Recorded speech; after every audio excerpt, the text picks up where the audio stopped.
Good morning, everyone. Welcome to this week's Career Patino. I hope you are ready with your mug in hand. Mary Poppins mug today. These 20-minute blasts are just really to give postdocs a bit of a boost on a Monday morning. So we cover topics that I know people wrestle with day in, day out as postdocs over my 20 odd years of working with postdocs. And so what we are going to dive into today is thinking about moving into industry. So I'm going to share my screen. Just keep me on track time-wise. Okay, so what we are going to think about is how we make those baby steps into industry and thinking about what it actually means. So what is industry? Quite often I work with postdocs and they say, oh, I don't want to be an academic. I have to move to industry.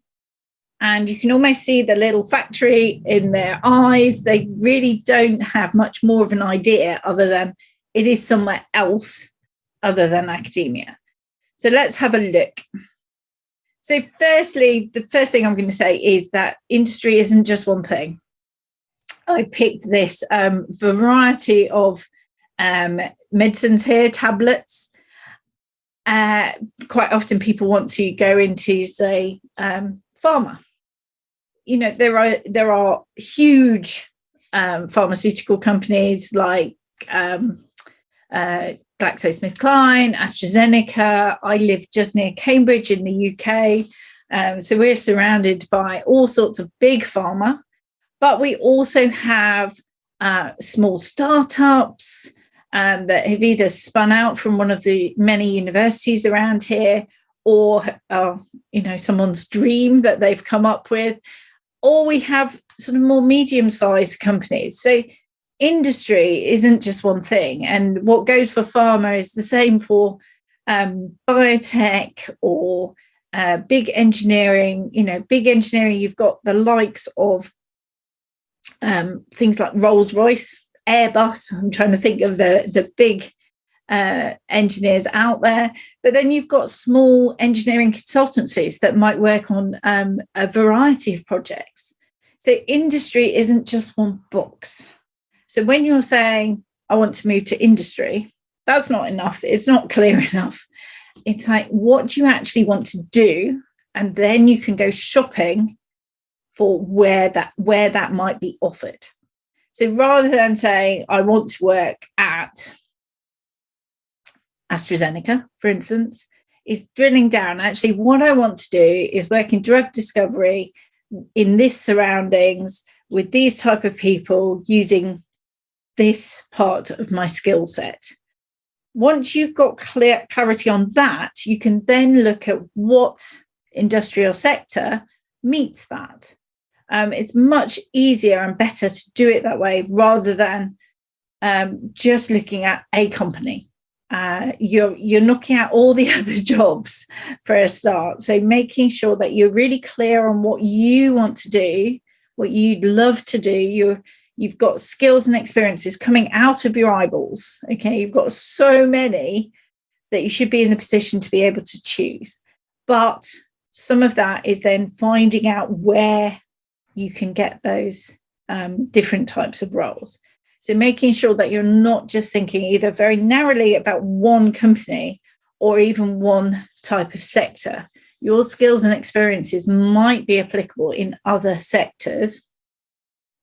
So it might be that you work in one specific part of biology at the moment, but the skills and experiences you have mean that you could transport yourself into a different biological sector because they're looking at skills and experiences. And I think that is the difference really between the industrial sector and academia, where academia, we're very used to being in these very niche projects.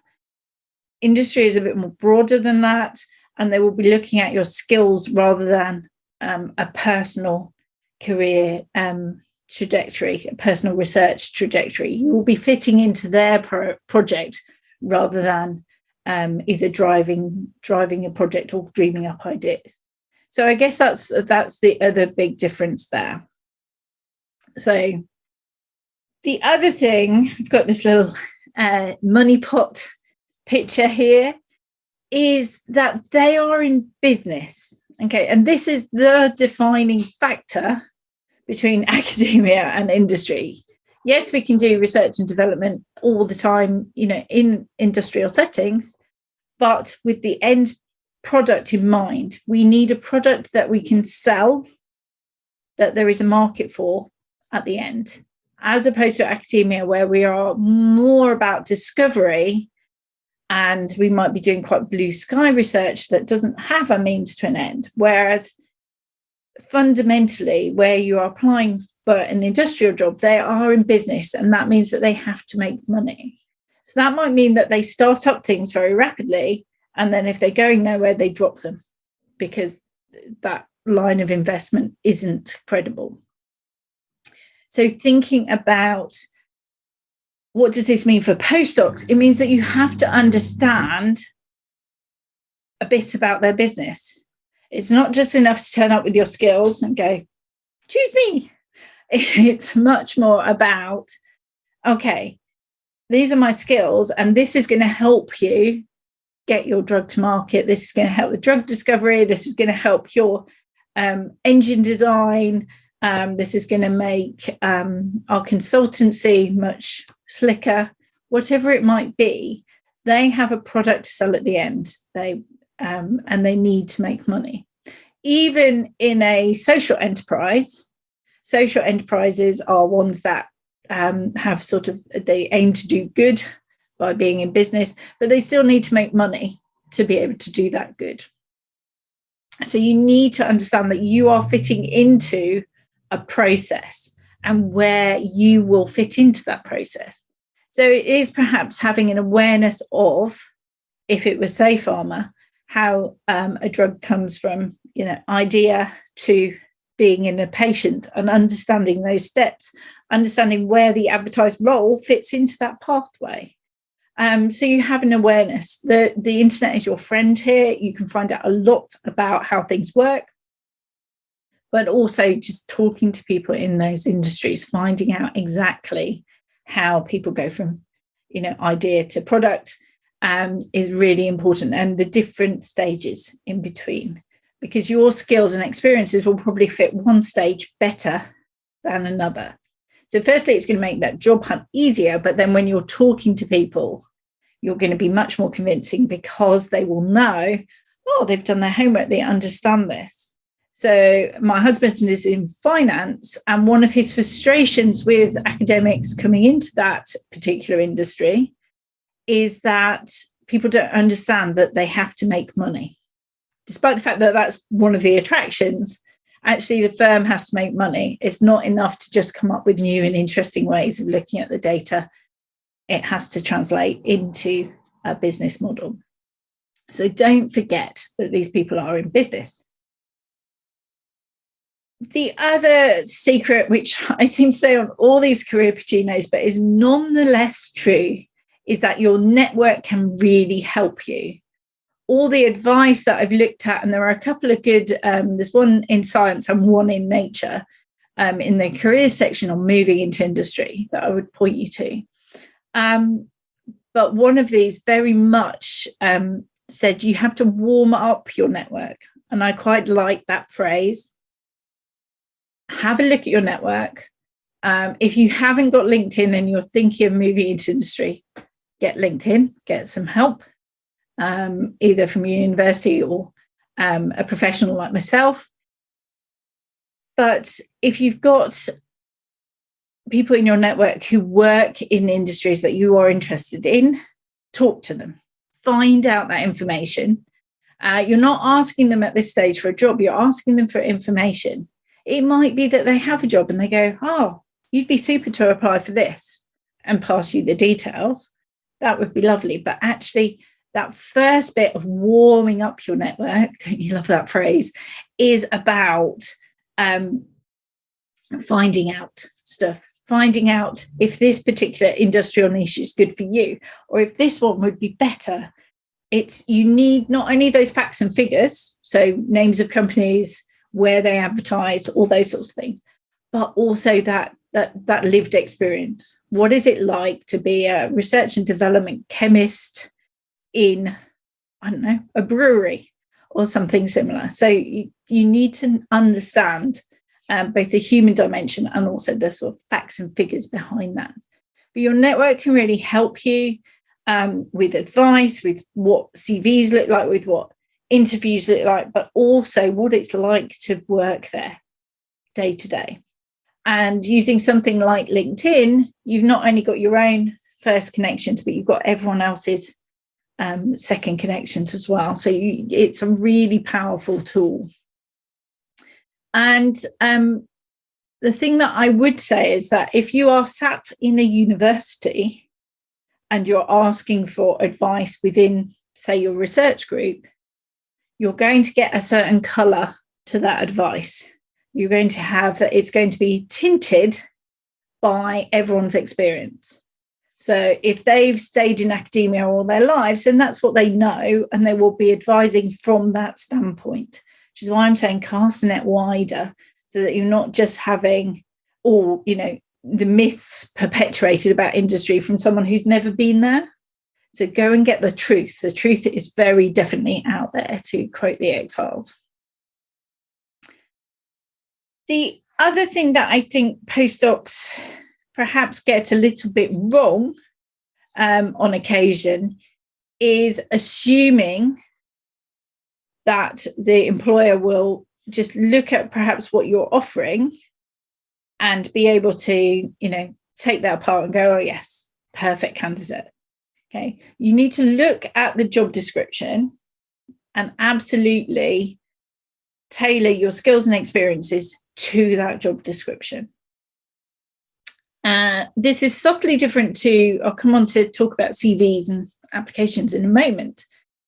At this stage, if you're just thinking, okay, postdoc life isn't for me, where next? Is to have a look at job descriptions very much with a shopping list mentality. So employers who work in, aeronautics are looking for this, this, and this. I've got the first two, haven't got the third one. How could I get some more experience whilst I'm on my contract?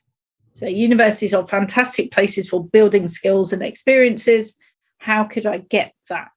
So that when you're making that transition, you've got the things that employer are looking for.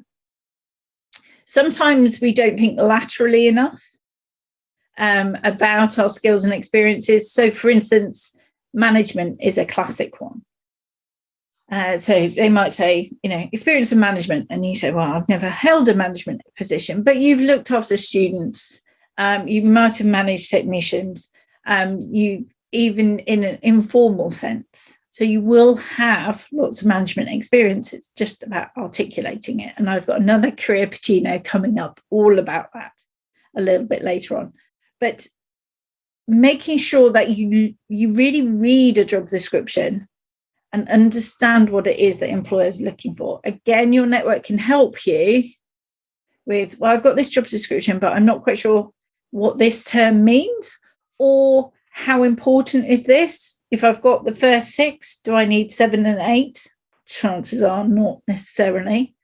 You need to be able to demonstrate that you have the skills and experiences to be a perfect candidate for that role. Some of that might be upskilling yourself, but you will have more skills and experiences than you probably give yourself credit for. That's my experience working on one-to-one with postdocs, is that they think, oh, I haven't got any of this. And we unpick it and they go, oh, yes, I've got this. Oh, can I put that down? Would this be good to add? So working it through with someone, whether that's your career service, someone like myself, or just a friendly family member who you can bounce ideas off, really, really powerful to get your thoughts going on what you have for this particular role. The other thing is, off on a job description, they've got contact for further information. you can always contact that person. And in fact, you should contact that person. They are going to give you some absolute gold dust information on what they are looking for. And then you can portray yourself in that way, or decide, actually, that job's not for me. Either way is a route forward. So really, really important to think about that. So the reason I chose presence is that you need to wrap up your skills and experiences and present them to the employer. You need to speak their language, which comes on to my last slide. Get my mouse to play ball this morning. It's having a funny 5 minutes. There we go. Is thinking, have I not only spoken their language, but used the keywords that they use, echoed the language in the job advert, in anything that I am sending to them. So that might be an application form, a covering letter, or a curriculum vitae. Quite often I am faced with CVs from postdocs where they go, yeah, I sent this off and I didn't get any replies. And it is just too academic. It doesn't outline the skills that the job description we're looking for. It's got them in there because if we unpick writing a paper, if we unpick running a project, we get teamwork, we get negotiation skills, we get good written communication, good oral communication, time management, all those sorts of things come out, but you are making the employer work. Most employers will have, lots of applications, possibly hundreds of applications. They're going to pick the ones that they don't have to work at to find the information. So making sure that you have spoken their language, that you have used keywords. So if they've called a certain type of experimental skill A, then don't refer to it as B, even if that might be accurate. If you can also describe it as A, then describe it as A, because then you've got a match. They have a shopping list in their head that they are going to tick down. So tick, tick, tick, tick, tick. Yes, let's get this person into interview. They are not going to hunt your CV, especially if it's a long one, for evidence of various things. It will be there, but they haven't got time to do it. If those things do not leap out at me in the first 15, 20 seconds that I am looking at your CV, guess what? You go on the no pile. And if you're on the no pile, you stay on the no pile. You will not get called to interview. So thinking about using keywords, include those keywords once you've honed on the type of job that you're interested in applying. Make sure that those keywords are on your LinkedIn profile, on your curriculum vitae, mentioned in your covering letter, so that people are like, oh, they're speaking my language. Oh, they understand this. So it is about almost a translation. Your standard academic CV works in academia. It's a tried and tested formula. It doesn't work when you're applying for a different type of role. It needs a different type of CV. One of the big ways that you can break that sort of vicious cycle is to redesign your CV. So you could go down the skills CV route, or start with a fresh piece of paper, a job description, and go from there. You will have the skills and experiences to apply for lots and lots of industry roles, but it is about speaking their language. They are not going to do the heavy lifting. They haven't got time. It is up to you as the applicant to really demonstrate very, very clearly that you are the perfect person for the role. So do keep those keywords where they can be seen. If you need further help, then I am available for application coaching or just career decision coaching. You know where to find me. You've got my emails, but I will open it up to see if anyone has any questions at this point. So I've opened up my Q&A, but also the chat. You can put any questions in there. I'll just have a swig of coffee whilst that happens.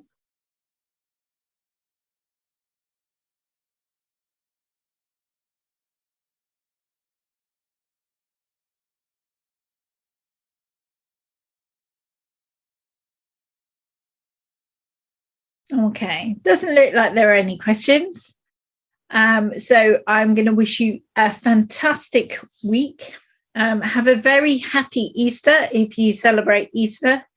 I won't be here next Monday because it is Easter Monday here in the UK. So I'm going to be on holiday. But do have a super productive week. And if you need any help at all with applications, you know where I am. And just a quick email away. Okay, have a fantastic time, everybody. And I will see you for our next Career Pagino in a couple of weeks. Bye, everyone.